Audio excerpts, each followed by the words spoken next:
श्री प्रेम शुक्ला जी, श्री प्रत्युष जी, आप सभी का अभिनंदन है, आप सभी को प्रणाम एवं नमस्कार। आज हम टीवी देख रहे हैं तो बहुत सारे विषय आपके सामने हैं।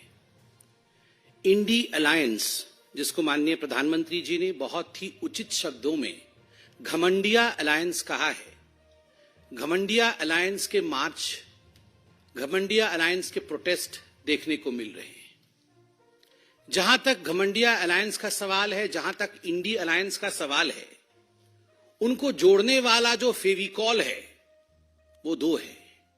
एक है शराब और दूसरा है अपमान। किस प्रकार से सनातन का अपमान करना, किस प्रकार से भारत के सभ्यता का अपमान करना, किस प्रकार से बड़ों का अनादर करना। आज दोनों विषय हिंदुस्तान की राजनीति और हिंदुस्तान के मीडिया की खबर की धुरी बनी हुई है। शराब धुरी बनी हुई है। एक भाग रहा है, शराब में घोटाला करके कोई नेता भाग रहा है, और दूसरी ओर कुछ ऐसा नेता हैं, कुछ ऐसे भी लोग हैं जिन्होंने भारत के वाइस प्रेसिडेंट के साथ जिस प्रकार का मखौल उड़ाया है और उसके बाद मार्च पास्ट कर रहे हैं, उसके विषय में भी उनका पर्दाफाश करना है। आप सभी जानते हैं और यह विदित है कि 2 नवंबर को शराब घोटाले को लेकर, एक्साइज पॉलिसी के स्कैम को लेकर अरविंद केजरीवाल को सेंट्रल एजेंसीज ने, ईडी ने, एनफोर्समेंट डायरेक्टरेट ने समन किया था कि अरविंद जी आइए, हम बैठेंगे आमने सामने, आपसे सवाल जवाब करेंगे। और ये जो करोड़ों का घोटाला हुआ है, और जहां तक करोड़ों का घोटाला हुआ है, ये कोई भारतीय जनता पार्टी के नाते हम नहीं कह रहे हैं, गिनती अभी तक चल रही है। 2 घोटाले हमने देखे हैं हाल फिलहाल में। मैंने क्यों कहा कि इंडी अलायंस को जोड़ने वाला फेविकॉल शराब है। शराब का पैसा अलमारी दर अलमारी 3 दिसंबर को मतगणना चल रही थी और नोट की गिनती भी चल रही थी। 350 करोड़ से अधिक की नोट की गिनती हुई थी और वो शराब का पैसा था। कांग्रेस के एक सांसद धीरज साहू जी के घर से निकला था। वहां तो गिनती सीमित हुई कि 350 से अधिक करोड़ रुपए उसके अंदर है। और जहां तक केजरीवाल जी के शराब का हिसाब किताब है, अभी तक गिनती चल रही है। सुप्रीम कोर्ट ने मनीष सिसोदिया के बेल के समय, रिजेक्ट करने के समय बड़े स्पष्ट शब्दों में कहा था कि there is an established money trail. Money trail है और एस्टैब्लिश्ड है, ये देश के सर्वोत्तम न्यायालय ने कहा। फिर भी आप अरविंद केजरीवाल जी की बेशर्मी को देखिए, आज भी भाग गए। 2 नवंबर को भागे थे, आज भी भाग गए। 2 नवंबर को जब उन्हें बुलाया गया था तो एक चिट्ठी अरविंद केजरीवाल जी ने लिखा था। वो चिट्ठी आप सबने देखा भी। ये चिट्ठी अरविंद केजरीवाल जी ने लिखा था। अरविंद केजरीवाल जी ने उस चिट्ठी में बड़े स्पष्ट रूप से लिखा था, 5वें नंबर पॉइंट पे मैं वो पढ़ना चाहूंगा। As the chief minister of the state of NCT of Delhi, I have governance and official commitments for which my presence is required, particularly in view of the Diwali festivities coming up in the second week of November 2023.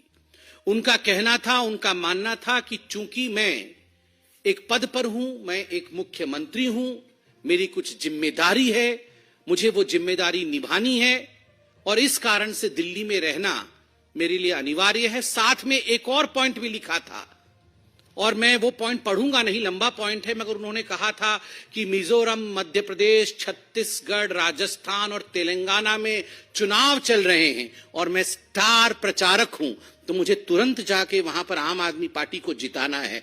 205 सीटें शायद लड़ी थी और जमानत जब्त सब सीटों में हुई ना। हाँ, कुछ 0.5% वोट ऐसा मिला है, 1% वोट भी नहीं मिला है। इन 5 राज्यों में आम आदमी पार्टी के स्टार प्रचारक, शराब घोटाले के किंगपिन, सरगना अरविंद केजरीवाल जी के प्रचार के बावजूद 0.5% या 0.7% वोट मिला है और उस कारण से वो ईडी के सामने 2 नवंबर को प्रस्तुत नहीं हुए। और उनका कहना है कि मैं सीएम हूं तो मेरी कुछ जिम्मेदारी है दिल्ली के प्रति, इसलिए मैं अपना रेस्पॉन्सिबिलिटी निभा रहा था। अरविंद केजरीवाल जी ने आज भी एक चिट्ठी लिखी है, ये आज की चिट्ठी है, जब उन्हें ईडी ने फिर से पूछताछ के लिए शराब घोटाले, जिसके किंग पिन है अरविंद केजरीवाल, जिसके मास्टरमाइंड है अरविंद केजरीवाल, करोड़ों करोड़ रुपए का गबन किया है अरविंद केजरीवाल जी ने, मोटा माल कमाया है अरविंद केजरीवाल जी ने, जब इस विषय में पूछताछ करने के लिए बुलाया गया तो एक चिट्ठी लिखी है अरविंद केजरीवाल जी ने। पहला पॉइंट है, on the eve of my departure for Vipassana Meditation Center, which has been widely publicized and largely circulated all over the media in the country, as well as officially announced, to my utter dismay and concern, I have received the subject summons dated 18/12/2023 for my purported appearance in the person on 21/12/2023। मतलब वो विपासना के लिए जा रहे हैं, इसलिए ED की इतनी हिम्मत कि आप मुझे पूछताछ के लिए बुला ले। वाह अरविंद केजरीवाल जी, आप कभी चुनाव के लिए जाएंगे, आप कभी दिवाली मनाएंगे, आज आप विपासना के लिए जाएंगे, और इस कारण से आप गवर्नेंस में भाग नहीं लेंगे और आप अपनी रेस्पॉन्सिबिलिटी से भाग नहीं लेंगे, रेस्पॉन्सिबिलिटी से भागेंगे। Arvind and accountability will never travel together. A for Arvind, A for accountability. और अरविंद और अकाउंटेबिलिटी कभी भी एक साथ नहीं चल सकते। केजरीवाल एंड कर्तव्य विल नेवर ट्रैवल टुगेदर। कभी भी अपने कर्तव्य का वहन करना एक जनप्रतिनिधि का कर्तव्य है कि यदि उसने घोटाला किया है और देश की सेंट्रल एजेंसी उसे बुलाती है तो उसे वहां जाना पड़ेगा, प्रश्नों का उत्तर देना पड़ेगा। मैं एक बात स्पष्ट कर दूं, यहां विपासना के पीछे छुपने की कोशिश अरविंद केजरीवाल कर रहे हैं। कुशासना और विपासना साथ साथ कभी नहीं चल सकता है। यदि आपने कुशासना किया है तो बाद में जेलासना होगा ही होगा। ये जेल आसन के बारे में हम नहीं बता रहे हैं अरविंद केजरीवाल जी, आप ही के दो मंत्री सौरभ भारद्वाज और अतिशी मरलीना जी ने बड़े स्पष्ट रूप से प्रेस कॉन्फ्रेंस करके कहा कि हमें पता है अरविंद केजरीवाल जी की गिरफ्तारी हो, ओवर कॉन्फिडेंट गिरफ्तारी होगी, जरूर होगी, और एक रेफरेंडम भी कराया कि अगर गिरफ्तारी हो जाएगी तो क्या तिहाड़ से सत्ता चलाया जाएगा या नहीं। ये तो भारतीय जनता पार्टी ने नहीं कहा, ये तो ईडी ने नहीं कहा, ये तो जिसने एफआईआर किया, एफआईआर तो सीबीआई ने किया था, सीबीआई ने भी नहीं कहा कि आपकी गिरफ्तारी कंपल्सरीली होगी। आप लोगों ने प्रेस कॉन्फ्रेंस करके कहा, कॉन्फिडेंटली कहा अवश्य गिरफ्तारी होगी। तो आज हम कहना चाहते हैं आप अगर इतने कॉन्फिडेंट है कि गिरफ्तारी होगी, कुशासन करके विपासना करने जा रहे हैं, कुशासना एंड विपासना। चिंता मत करिए केजरीवाल जी, जेल में इन सारे आसनों की व्यवस्था है, विपासना जेल में भी कराया जाता है। भ्रष्ट मानसिकता दूर हो, क्रिमिनल माइंडसेट समाप्त हो, इसके लिए जेल में भारत के प्रबंधन है विपासना करने का।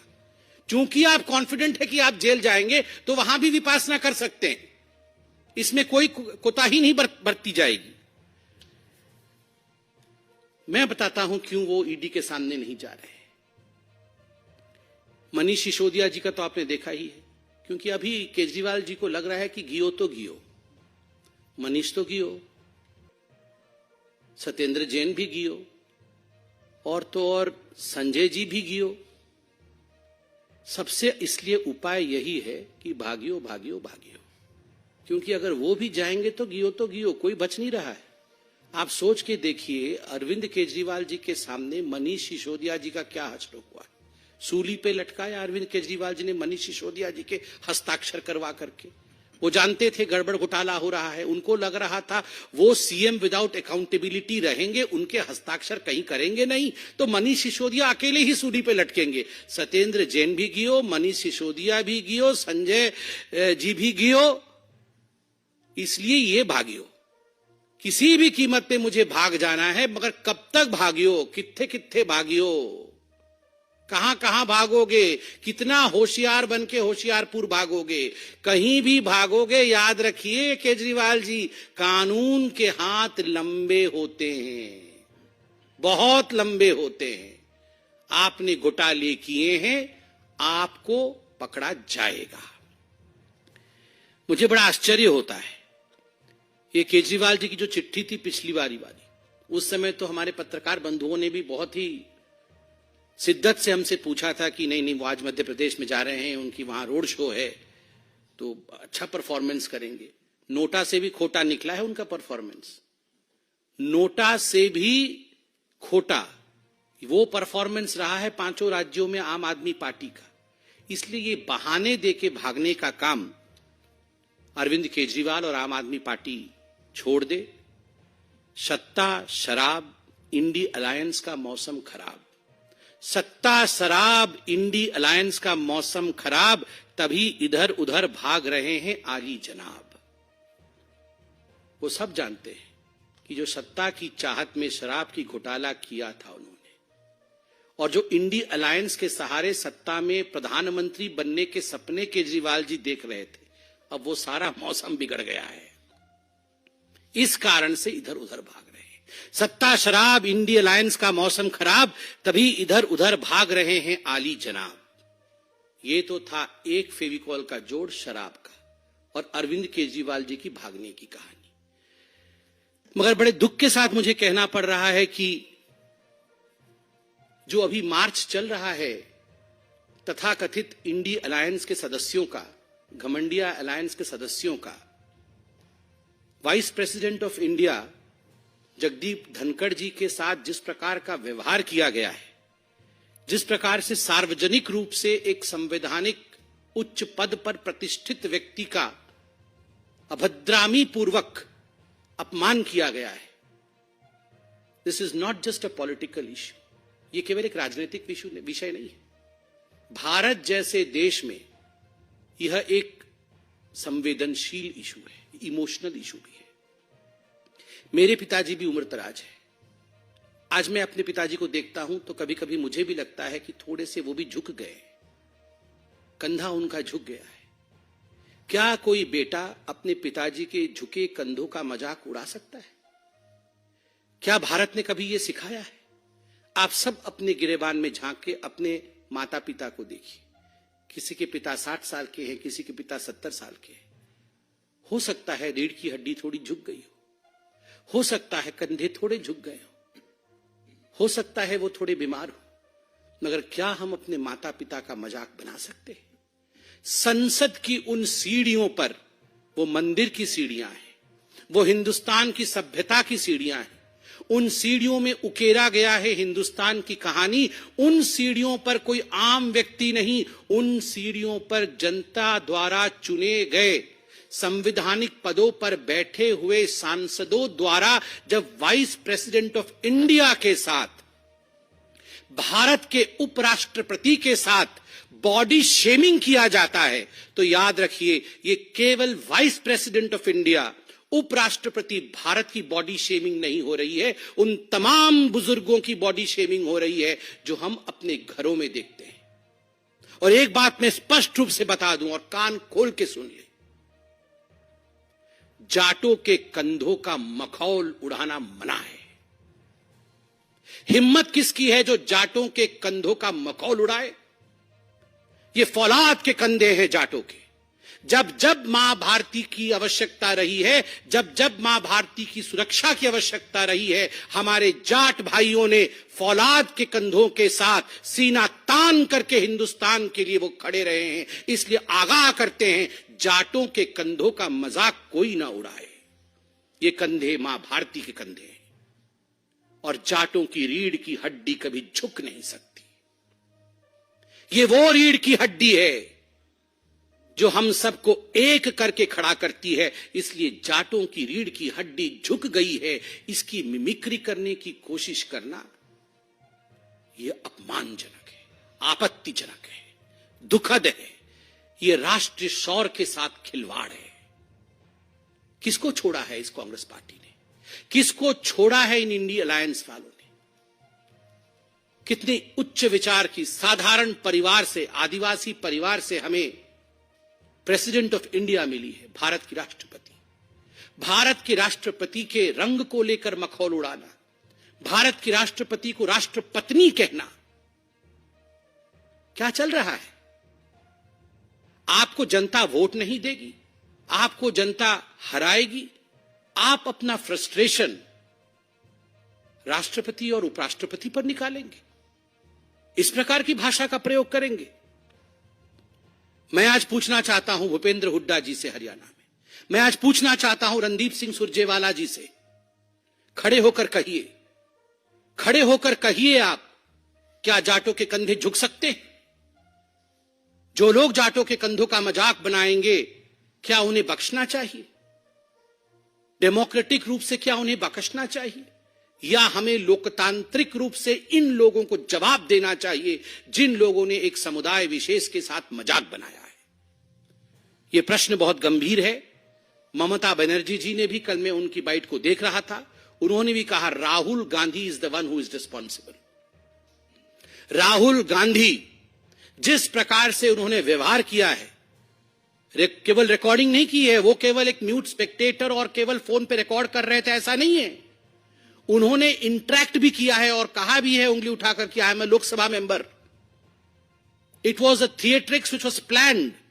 यह एक पूरा का पूरा विषय ऐसा था जो प्लान्ड तरीके से, सुनियोजित तरीके से एक समुदाय और खास करके एक कॉन्स्टिट्यूशनल पोस्ट पे बैठे व्यक्ति को नीचा दिखाने का प्रयोग किया गया है। यह प्रयोग कभी भी सफल नहीं होगा। हिंदुस्तान की जनता सभ्यता और संस्कार में विश्वास रखती है। जवाब लोकतांत्रिक तरीके से हिंदुस्तान की जनता देगी। धन्यवाद।